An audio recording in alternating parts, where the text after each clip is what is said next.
Alright, it's time to finally test this inverter out. And one thing that really strikes me is just how small this is.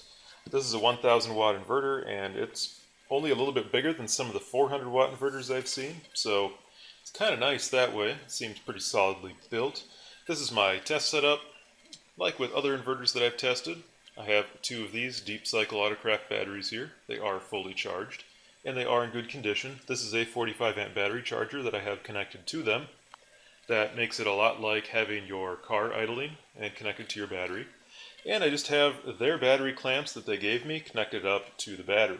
These clamps seem to work really quite well. I like the clamps themselves. The wires I think are a little marginal, so we'll see how hot they get. And then for loads, I have just some resistive loads here, an electric heater. It's got low and high on it. I have some light bulbs down here in this light bar that I made, and I have a fan. So let's turn this inverter on. I already have it all connected up. And the fan inside turns on just briefly and then shuts off. Supposedly it's load controlled, not sure if it's temperature controlled. I would plug my kilowatt meter directly into here, but these outlets are actually upside down. Yeah, I don't know why they chose to put them in that way. It's kind of annoying to me, but maybe they had their reasons. Maybe it's just an assembly convenience. Either way, it's not really all that important. I'm just used to having the outlets the other way. So you can see here that it is outputting about 120 volts. Now I'm going to be doing all my testing with this particular meter. This is not a laboratory piece of equipment. However, I have compared it to calibrated equipment, and it's within about 1%, which is pretty darn good for a consumer grade device. So I'm going to be using this. It's fairly accurate. My inverter is on right now, and I would like to see what the no load current draw from the batteries is, because that was not listed in the specs, and it's pretty important.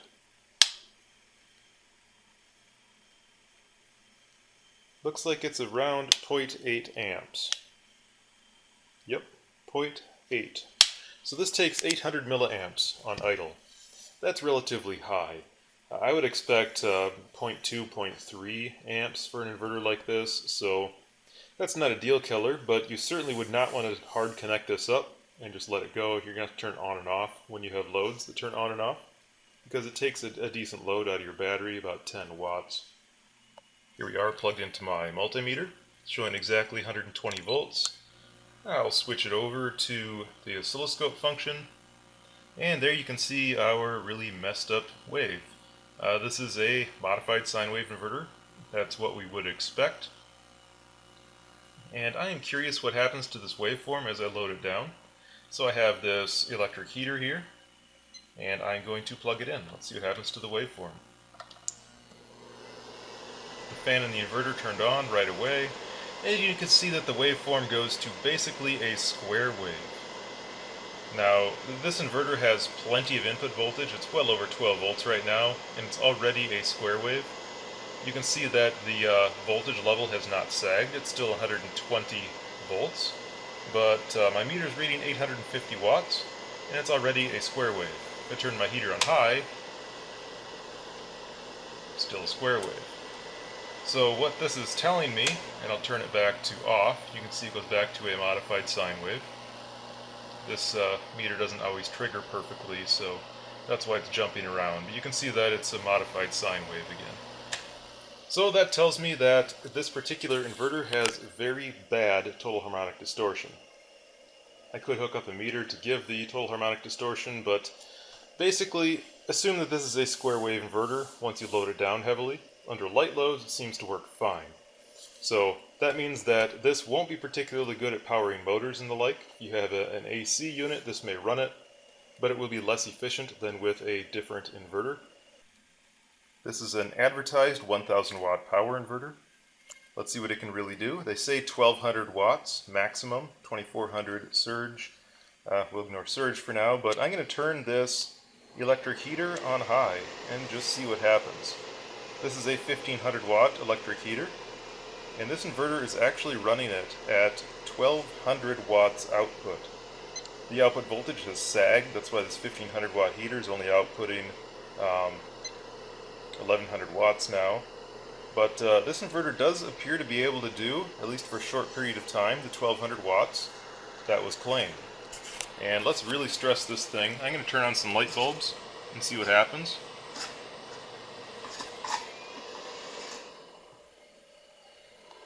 And there we go, it just overloaded.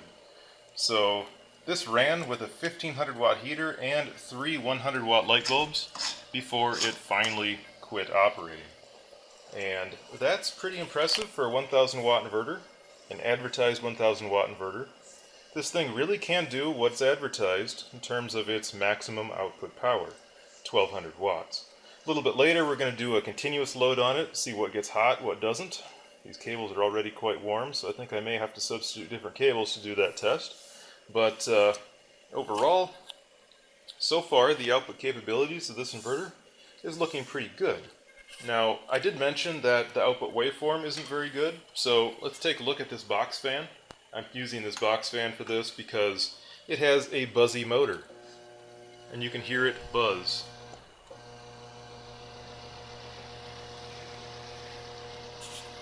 And hopefully you can hear about how fast that the fan is running. Now when I turn on this electric heater onto, I'll just turn it on to medium here, low rather, because it has low and high. Hopefully you can hear that the speed of this fan decreases. Well, this heater's too noisy. But the box fan doesn't like the waveform very well because it's not all that clean of a waveform. Now, in its defense, this is a modified sine wave inverter. You don't buy these things for clean waveforms. Some inverters do a much better job than this one does in keeping their waveforms clean.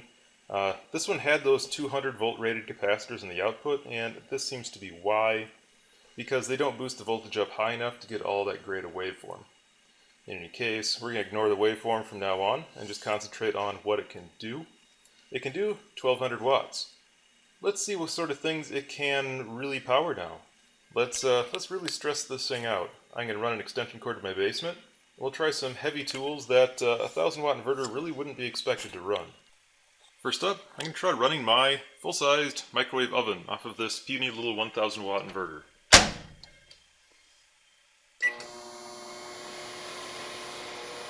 I have a glass of water in there, and we're just going to let it run for 30 seconds or so. It buzzes horribly. I made a video on this recently, why you should use a sine wave inverter for microwaves in most cases, but you know what? This tiny little 1000 watt inverter does run my full-size microwave. That's pretty cool. Here I am in my basement. I realize the lighting isn't very good, I apologize, but over here I have a number of different appliances that you might want to run off of an inverter. Now, the majority of these really should have a lot bigger inverters than 1000 watts, but I want to see what this thing can really power. After all, I ran my microwave, and that's pretty good. It takes at least a 1500 watt inverter in most cases to run that. So, first of all, I have a circular saw. This is a 13 amp circular saw. You really should have a much bigger inverter for power tools, but let's give it a try. This end is lit, it's plugged into that inverter. We'll plug it into this saw and see if it runs it.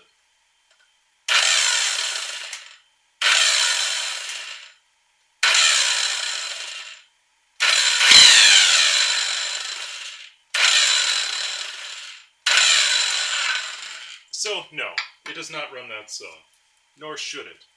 This really should have a 3000 watt inverter or so to run something like this. Sometimes you can get by on less, but in this case, a 1000 watt inverter can't run this 13 amp power tool. Not much of a surprise. Let's go to another entirely unreasonable appliance.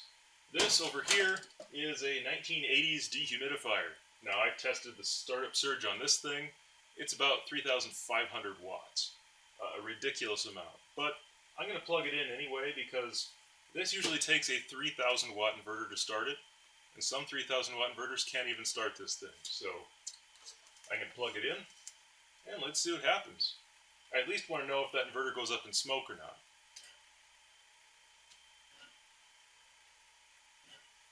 So it gives it a try, it pulses on and off, it doesn't start it.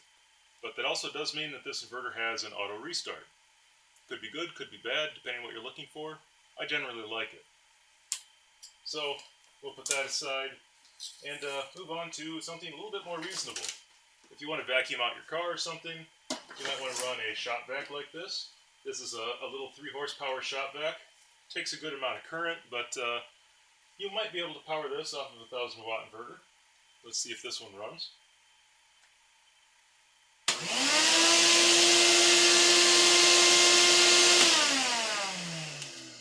No issue at all. And fortunately, the motors in these types of appliances don't care if it's sine wave or not. So even though it's a square wave, this thing doesn't care. It runs great. If you want to vacuum out your car, use your shop vac, this thing will probably work for that. That's, again, pretty good for a 1000-watt inverter. This is a household vacuum cleaner. It's a 12-amp vacuum cleaner, and that's a lot more than what you should plug into a inverter like this. That's a 13-amp circular saw that I just tried, so we'll see if this runs.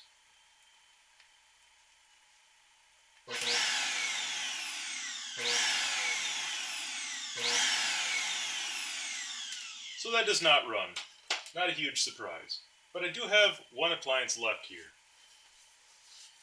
This is a window air conditioner. Now, a lot of people want to run air conditioners off of their inverters. Now, for appliances like this, you really should have a sine wave inverter. They run a lot more efficiently off of that. They'll take around 30% less electricity, less power out of your batteries, if you use a sine wave inverter. But, you know what? Sine wave inverters cost a lot, right? So maybe you just want to run this temporarily off of a modified sine inverter. Now, this is a 5500 BTU window air conditioner, fairly modern within the last 5 years, but it still has a pretty wicked startup surge, as do all compressors. So I have this thing turned on, and I'm going to plug it into this inverter. If it starts it, I'll be pretty impressed, but let's just see what happens.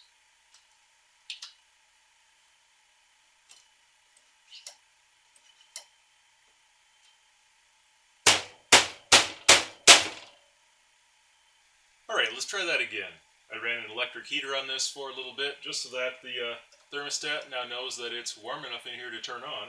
So let's see if this air conditioner can be powered by that inverter.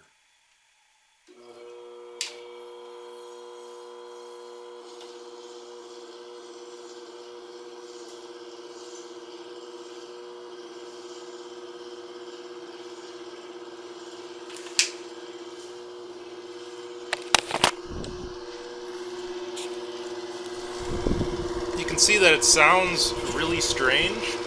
It does not run evenly at all.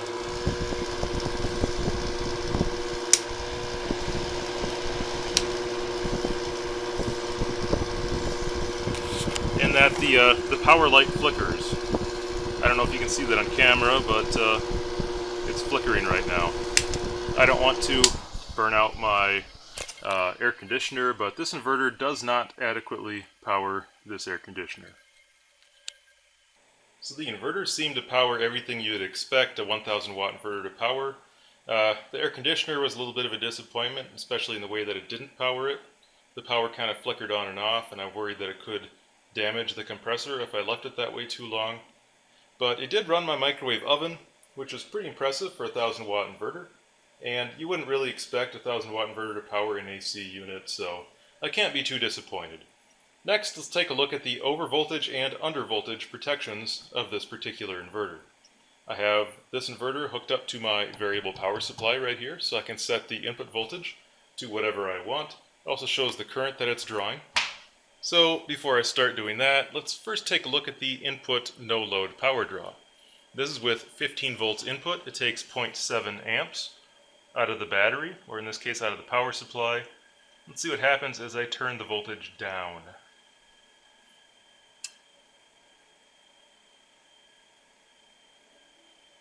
So the input power, no load power draw, does go down.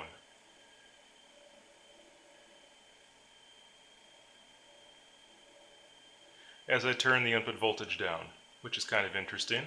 Let's see if there's a low voltage alarm on here when I turn this down too far, or if it just shuts off. 10.8, 10.6 volts input, 10.5, and it's still running.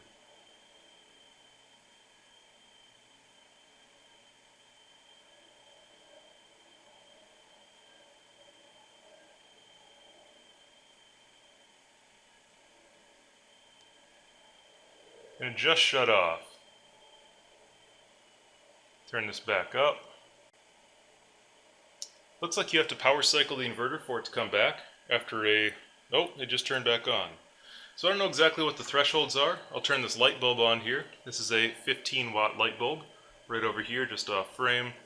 I'm going to try this one more time, make sure I'm not crazy. Here's 10.5 volts where you'd expect it to shut down. But I can keep going well below 10.5 volts. This light bulb is still on. You can tell that it's getting dimmer. Oh, there it just went. So the low voltage shutdown really is quite a bit lower than 10.5 volts. And I do like that. That means that if you have a battery that isn't in that great a condition or input cables that aren't quite adequate, that it won't shut down too early. The output voltage and output capabilities will sag, no doubt, but there's no low voltage alarm though, which is kind of interesting. So let's check the high voltage shutdown.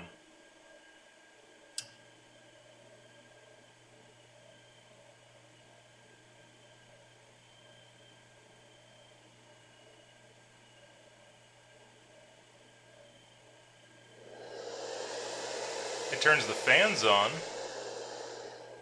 but it doesn't actually turn the inverter off. Oh, there, 16 volts, it just shut off. So it does have a high voltage protection as well. If you turn the voltage up too far, I'm sure it will still get damaged. Those input capacitors are rated for 25 volts. That gives you an idea of what kind of voltage it can tolerate. It does seem to protect itself. And one thing I like seeing is that it goes above 15 volts. Automotive alternators output far more than 15 volts in cold weather. If you don't live in a cold climate, you probably haven't realized that, but they can go well over 15 volts when it's very cold outside. That's because they're temperature compensated, usually with a Zener resistor inside the voltage regulator. So if it shuts down at 15 volts, a lot of times it's rather useless in cold weather. This one doesn't do that. I like seeing that. These two outlets, by the way, do feel to be very good quality, really. They grab the plug very well. So these are perfectly adequate.